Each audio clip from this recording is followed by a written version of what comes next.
Women's Wrestling Talk, the #1 women's wrestling show on the planet. Bonjour, you're watching Women's Wrestling Talk, the #1 women's wrestling show on the planet. I'm TK Trinidad, aka the Canadian Assassin, and I'm not alone. She is a pro wrestler and champion cat lady. Please welcome Sarah the Rebel. What it do, what it do.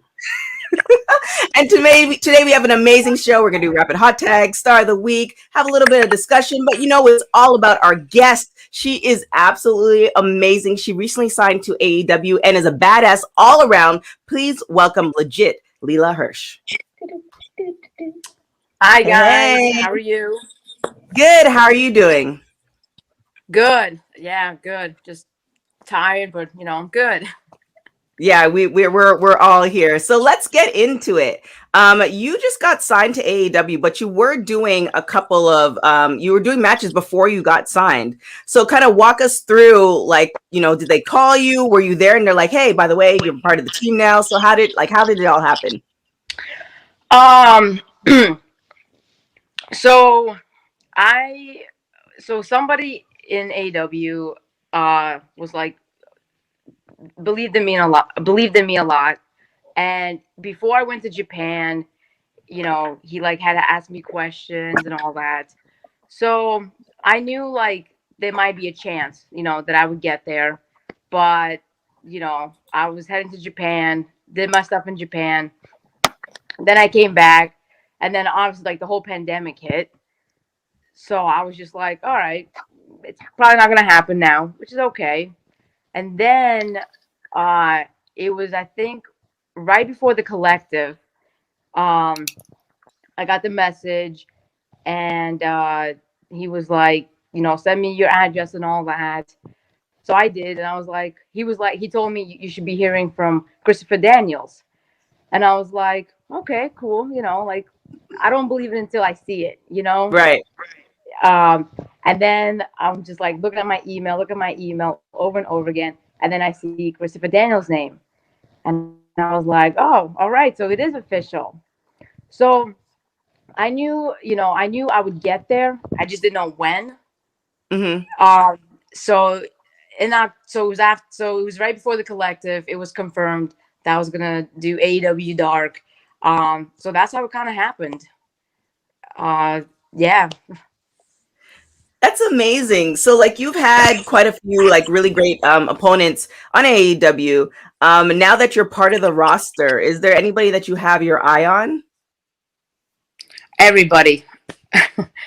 I want to get in the ring with everybody. I think right now though, I want to face Ty Conte. Okay. You know, that would be an amazing match. Yeah, because she has the judo background. I have the amateur wrestling background. So I think we would have a killer match, you know? I like it. Yeah. I definitely agree. So in Japan, when you were over there, was there anything you learned or anything new that you kind of brought back or incorporated? So wrestling wise to me was a challenge, psychology wise, because the psychology in the US and, you know, just what we learn here, it was completely different from what they do. So to me, it was kind of a struggle, you know, trying to learn their psychology and just go with it, you know, because sometimes to me, the stuff they didn't make sense to me. And I just was like, oh, why would I do this, you know? So that was kind of hard for me. And then, you know, the good experience there was like the language barrier. That's always tough. And I remember, so I flew in New Year's Eve. Literally, New Year's Eve, I flew in.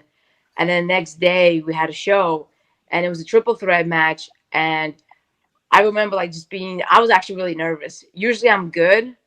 But, like, once I met all the ladies there, and they were, like, telling me, like, what's going to happen. Like, they were calling the match.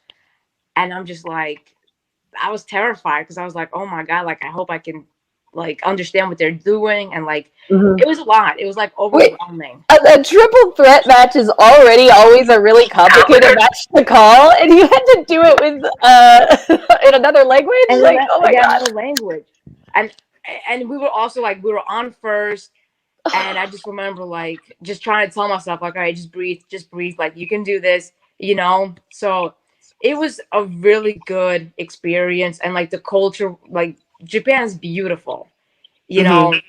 Uh, but wrestling definitely had like its up and downs.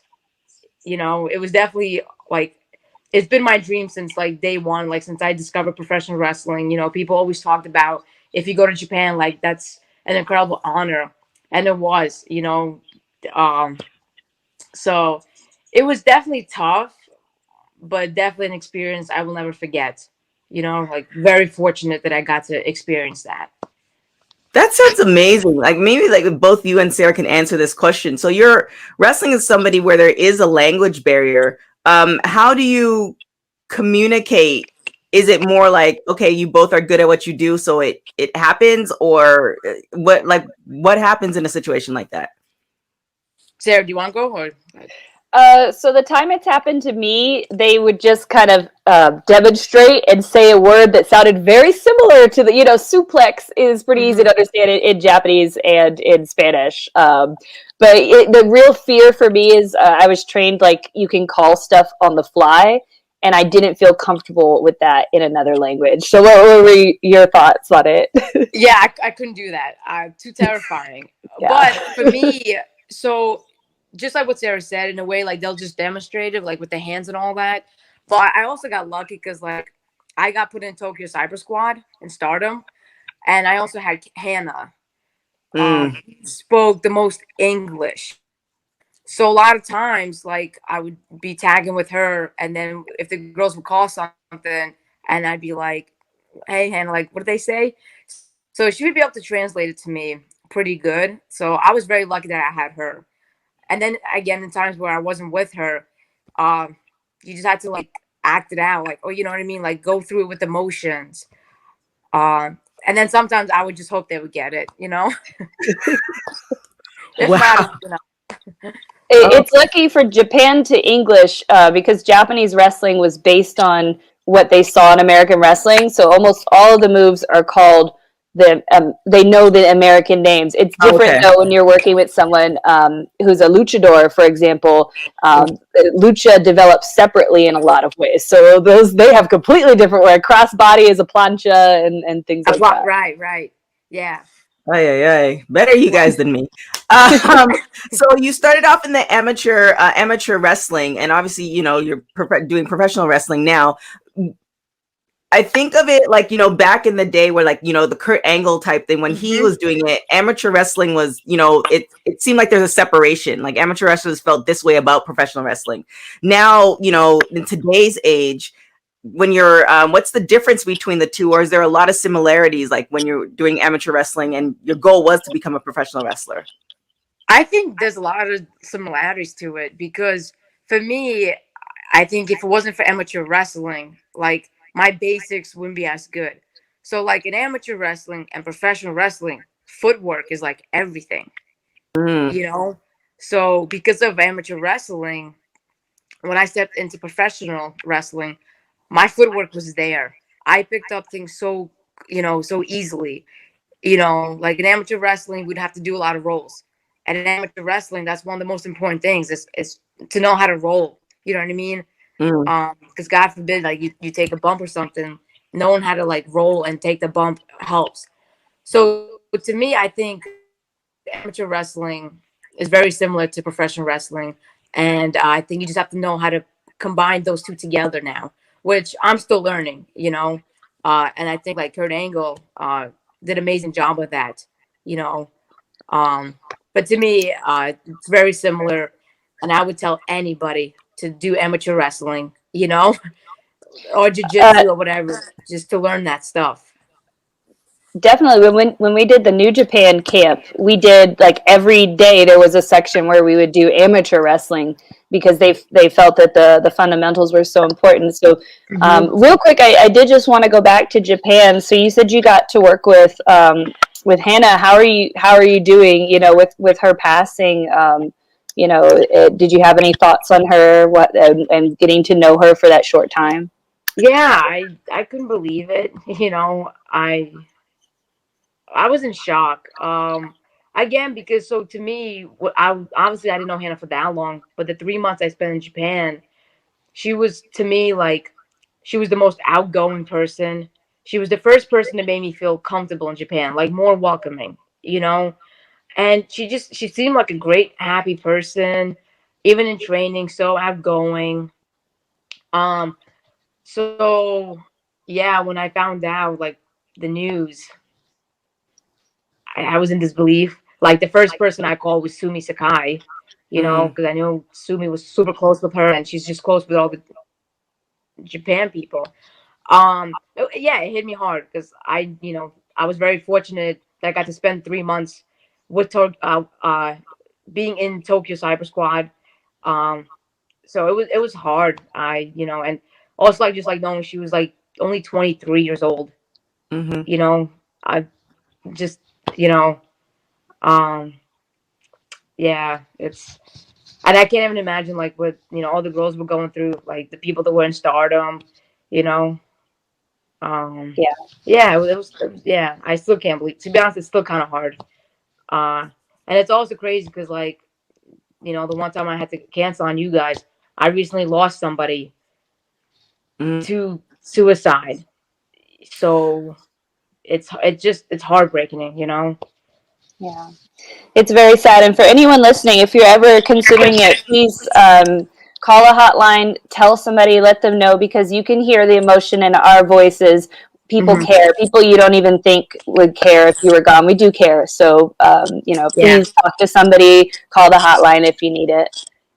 yeah, Yeah, it's just so yeah, that's a whole another conversation that yeah, can yeah. yeah, let's take a breath. Um so being with AEW now, is there any advice or anything that you've learned since being with AEW? That whole experience in general. And you, Or anything like any like tidbits that you learned like, "Oh, okay. This is how they do it here." yeah. I'm so obviously like being an independent wrestler in a way is being on TV. You know, like you have to adjust. In a way, you kind of have to adjust. So like when it comes to like TV, you have to like worry about times. You have to stick to your times. Which is so new to me. Because when you're on Mhm. independent, you just like when promoters say you have 10 minutes, a lot of wrestlers will be like, okay, 12, 13, cool, But in AW, like, it is, you have to like, they're very strict on times. Obviously, you have to be professional, you know. But for me, it's just, even though like AW it's a much bigger platform, I would also Right. just give the advice like, don't change who you are. You know what I mean?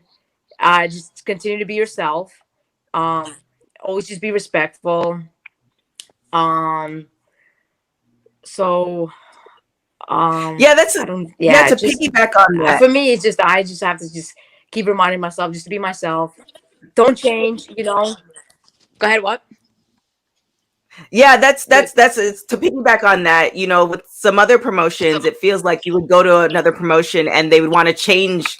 Like I can envision you being like this, glamorous wrestler and stuff like that. But it really just seems like you are authentically who you are in AEW. So are Mhm. those conversations had when you get signed? It's like, okay, well, you're signed. This is where the direction we want you to go, or is it more just hey, we're cool, like who you are is Mhm. fine enough with us? So thankfully with AEW, they are really cool with that. And also like I know my character. And I'm not the glamorous one. I'm not the one all about the makeup and all that. I no, I want to be different from that. Mm-hmm. So I'm not scared to speak up. I'm not. I even if it's a big company like AEW, if I don't feel comfortable who I'm portraying, I can't do it then. You're not gonna get the best version of me then.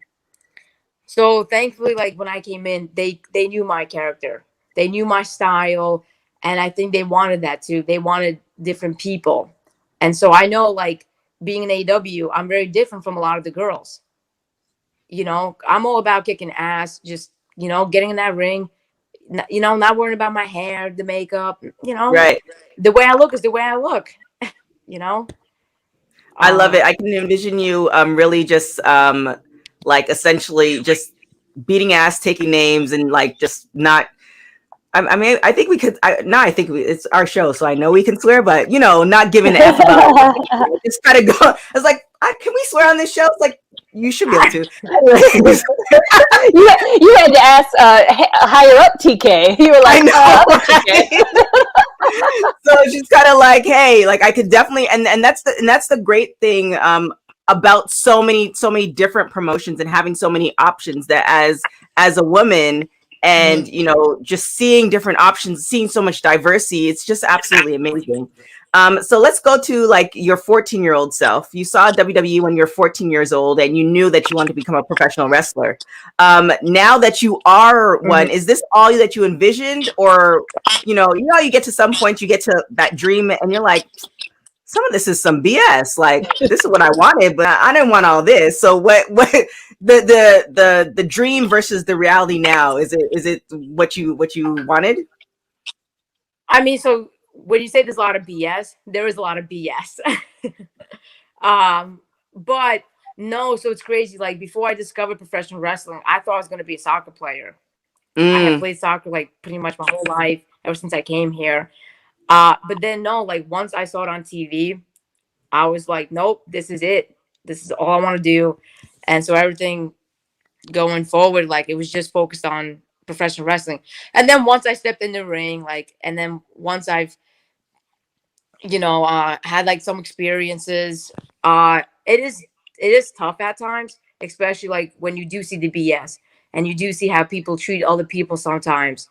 But that's where I feel like I can also make a difference of like not becoming like that.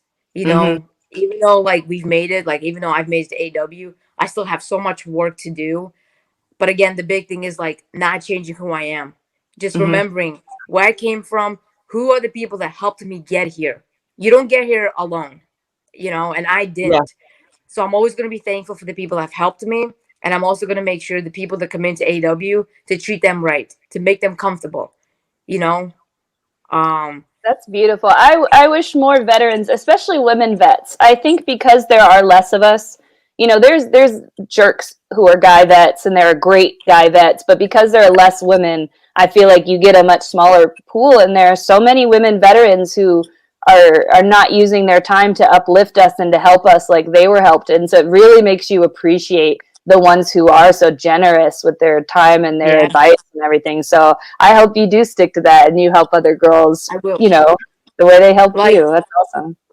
Yeah, because like the one person that like I love in AEW, Vicky Guerrero. She's one of the most nicest people I've ever met in wrestling. But she's nice to everybody. You know what I mean? Not just the top people, but people like the extras. And like when I watch her like talk to other people, and I'm just like, wow, like I hope I can be like that. Or like I wish everybody was like Vicky. Just so kind, giving, sharing her knowledge, So she's just like, she's a great example of like how wrestlers should be, or just people in general, Absolutely. And she could be stuck up. She's been everywhere, that everyone wants to be. But we talked to her the previous interview before yours, and she said it brings her joy. She remembers the people who helped her, and so she's doing that same thing. So I definitely awesome to hear. So now, so you said that you want to like pretty much run through the locker room for AEW, but in previous interviews, you also said that you love intergender matches. Is there anybody in particular in AEW or anywhere else that you're like, I will beat his ass and I will do it well and it will be an amazing match? It's so funny because like I have that attitude towards anybody. Like I don't care like who you are. Like, like I'll, you can give me anybody. Like the one match I would love to have, even if we could do an AEW, is like John Silver. I've had 2 matches with him on the indies and it was great, so I would love to, wrestle him on a big stage like that. Will that ever happen? I don't know, but I know if it does happen, what's up? We have magical powers on this show. That's true. So, just a mini suggestion. You could just, do a mini promo and we just put it out in the universe and see what happens. Oh God, put me on the spot with promos. I feel bad with that right now. Listen, I'll be your manager and I'll do it for you. John Silver, she's going to take you on. It is going to happen. It is going to happen on a grand stage at AEW. Boom, there we go. Thank you, I appreciate that. Oh, That would be awesome because I would be the first person to raise my hand and be like, put me in there, because I've said this a couple of times. Like, I think Wrestling Guys has helped me like elevate my game. It's also pushed me like to my limit, and it's showed me like, okay, like I can hang with the girls, but damn, like I can hang with the guys too. So I who love knows? it. Maybe one day. One day. And then I feel like because how tall are you again? I feel like you're not that tall. Oh, 4'11" and a half. Yes. I'm taller than you.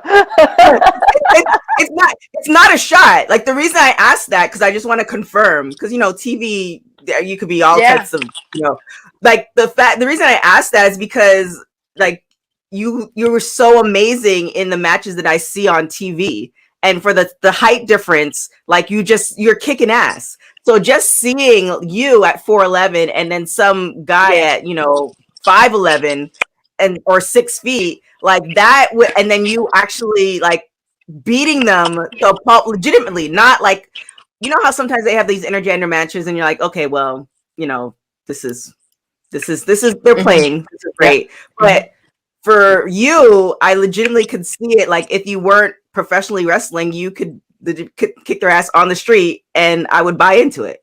So that's why I'm pushing for that. And that's the other thing.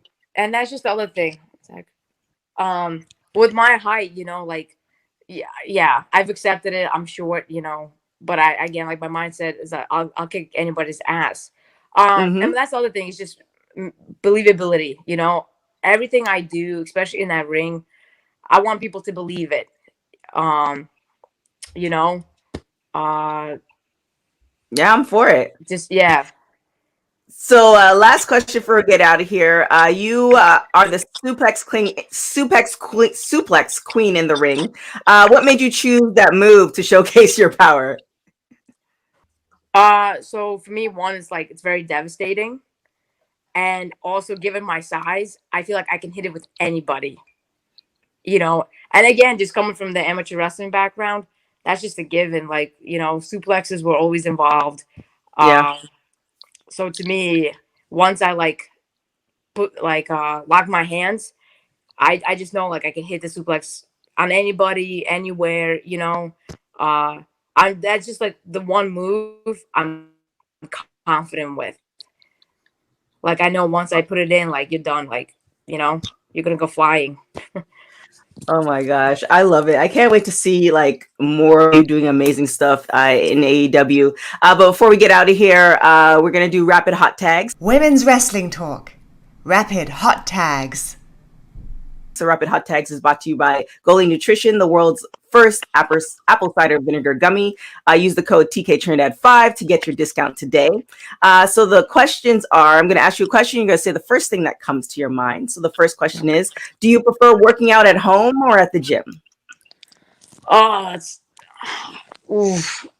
If I could work out at home, I would. But I guess the gym, yeah. Okay. If you were to wake up tomorrow having gained one quality or ability, what would it be? Gain one quality or ability? So what's superpower? Also, that's so hard. I'm just gonna stick with flying. Let me fly. Flying. Okay.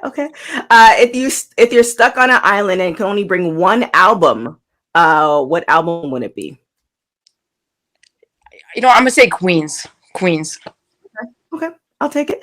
If you were able to live to the age of 90 and retain either the mind or body of a 30-year-old, which one would you choose?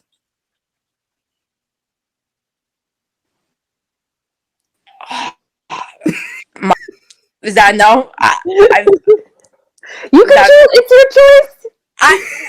but because at 90 years old, I want to function still. Right. You know what I mean? Yeah, I'm the opposite. I'm like, I live till 90. I just want to be hot. I could be gone. No, because you see, I have to maintain my body right now. You know, right? So once I retire from wrestling, forget it. Like I'm letting myself go.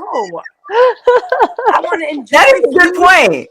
I want to enjoy food and life. So, but I'd rather be mentally here than physically. You know what I mean? No one has ever brought up that point before.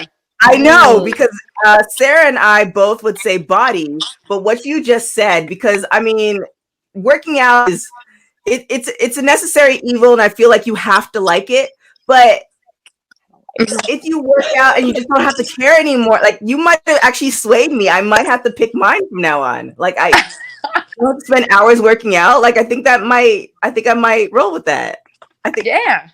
Oh man, and Emily, who is normally our co-host who picks mine, isn't here to witness TK having a change of heart. I'm gonna lie and tell her it happened. And then last question: if you were to meet one celebrity, who would it be? That's so tough. That's so tough. Like wrestling wise, or just in general? Anybody, musician, actor. Oh wow, this is so tough. I'm just gonna say right now, The Rock. I want to meet The Rock. Yeah, I could get with it. I want to meet him and give him some of TK's lotion.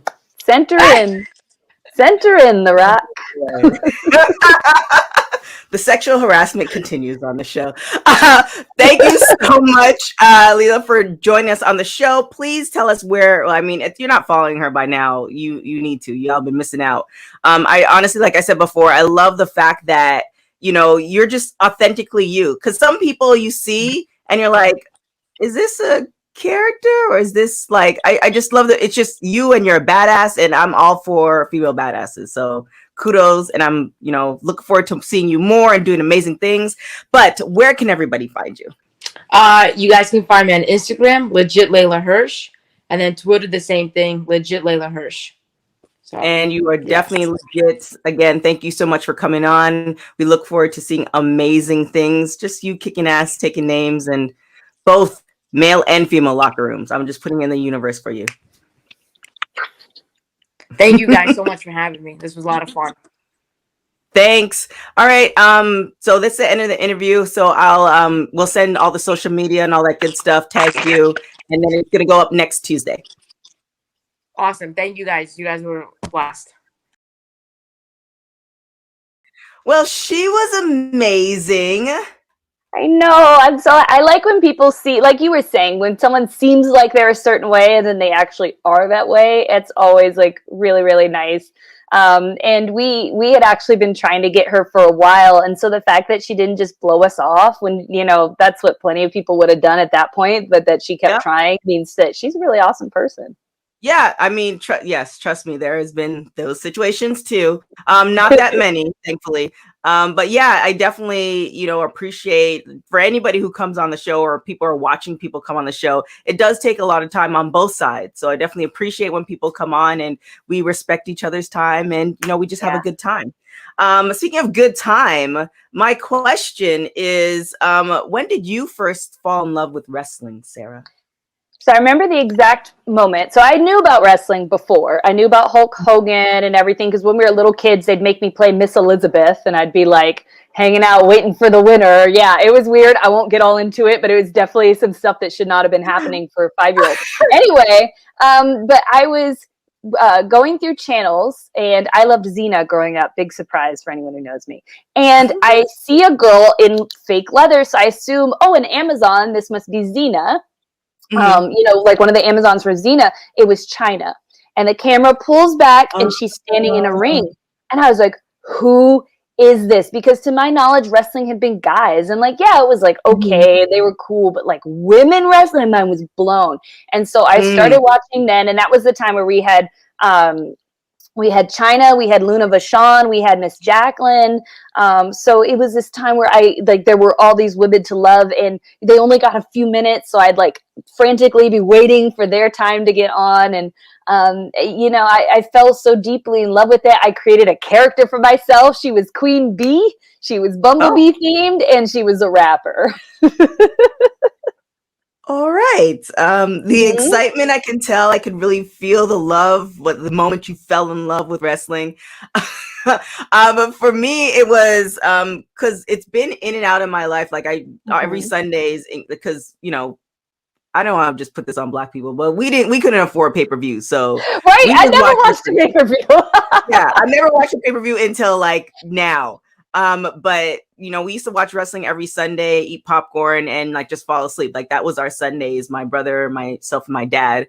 And then again, fast forward in college, we used to have a wrestling night, but I don't really recall actually like I just remember it being in the background, but it was like me and a bunch of track athletes. Like I was actually in a house with 5 other guys. Those were my roommates, so you can imagine.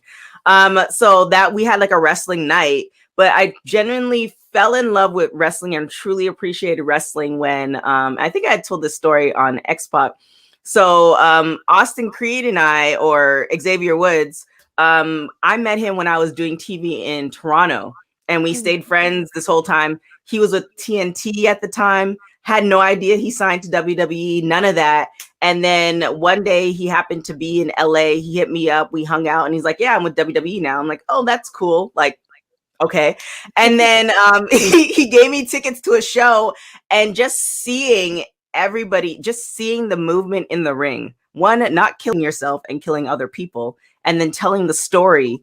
That's when I really fell in love. Again, I'm going to make this into a drinking game. Maybe our next watch along. I fell in love with the storyline. The storyline is just like everything for me. And then the athleticism, because the general rule, when you talk to people who don't follow wrestling, it's like, oh, the first question they get is like, oh, well, wrestling's, fake and stuff like that. And it's like, no. There's a lot going on. And I challenge anybody, athlete or not, to go into that and then do so many different things in that ring in, that few minutes and make it look good. And now you add cameras. That's the whole situation right there. Absolutely. It's so funny that you say that, because so I fell out of love with wrestling. I was hitting puberty, and one of the announcers, Jerry the King Lawler, would always be like, puppies, puppies, and talk about the women like they were literally just titties with legs. It was really gross. It was really disgusting. And, I'm hitting puberty, so I'm already feeling weird about my body. And then here's this man who won't treat these women like competitors. He treats them like they're there for his own sexual enjoyment. Literally go back and listen. When you watch on the network or Peacock, he talks like he's a 13-year-old boy. And I have a whole theory that this actually influenced some of the bad, society things that happened from those 13-year-old boys who grew up. But anyway, that's like a whole podcast in itself. But it made me feel so horrible and angry and mad. And then one day I said, why am I watching this thing that makes me mad? So I stopped watching wrestling. And then, like you, had little wrestling nights in college, but I wasn't really paying attention. But it was not until Xavier Woods gave me tickets to a show that I fell back in love with wrestling. I know. I'm like, it's really hilarious. Changing lives. We've known each other for like 3 years, and we didn't know that we both had that in common. So that's really funny. Well, shout out to Xavier for giving tickets, like making the love real. I know, right? But yeah, that is so crazy, because we both knew him, but not the connection. Yeah, no, that's so funny. I met him at a not wrestling event at E3, and then he gave me my co-host tickets, my old co-host, for my other podcast, and yeah, the rest is history. That might have been. We have to cross the years. I'm wondering if it was the same year. Was it in Anaheim? Staples Center. Staples Center. Okay, then it wasn't the same. Yeah, I was in Anaheim. Yeah, it was definitely Staples, because I would have never driven to Anaheim. We did. Yeah, Xavier and I weren't super homies back then. It was just like, oh, okay, that's cool. But like, he was relatively like, oh, okay, like we can do lunch in Staples Center because it's like 10 minutes away. Too much information for you guys. It's a whole nother podcast. But not in that way, but you know, you guys don't care about that stuff. But that's Let's talk about networking in Los Angeles, everyone. I know, right? Whole nother story. However, quick thing just for you guys who have been like keeping up with all our content, we are going to be doing more watch alongs. So WrestleMania, NXT, we might even slide some AEW stuff in there. So there's a lot of stuff happening. So definitely go and check all of that out. And we have our IG lives with the news every week. So there's just so many stuff. And if you want to just figure out where it all is, you can go to our website, www.talkpod.com. But I started wrapping up the show without wrapping up the show because I know we have something left because I have it right here in front of me. Star of the week.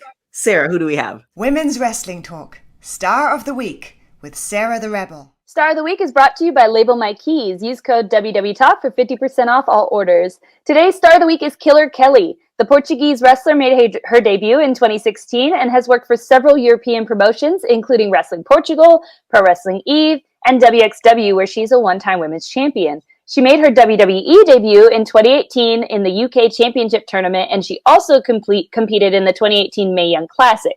She was most recently seen on Impact Wrestling, where she teamed up with Renee Michelle in the Impact's Knockout Tag Championship. We hope to see more of her on our TV soon. If you want to learn more about a star of the indie wrestling scene, shoot us your suggestion for future Stars of the Week. And don't forget, check out labelmykeys.com, enter the code WWTalk for 50% off your order. Thank you so much, Miss Sarah. And where can everybody find you? In the ether. You can find me at Sarah the Rebel. Sarah's an H, is God of the Bible intended. I see sometimes y'all leave comments and you don't put an H, and I don't like those comments. Stop it. I have an H. That's a different Sarah. Anyway, you can also check out patreon.com/Sarah the Rebel. If you feel it spicy, go ahead and hit up the onlyfans.com/Sarah the Rebel. Do you? I think I've told 2 or 3 different people. It's like I definitely support my friends, but it's like I kind of sort of just out of the curiosity, the journalist in me, want to know what you're putting up on these Patreon and OnlyFans.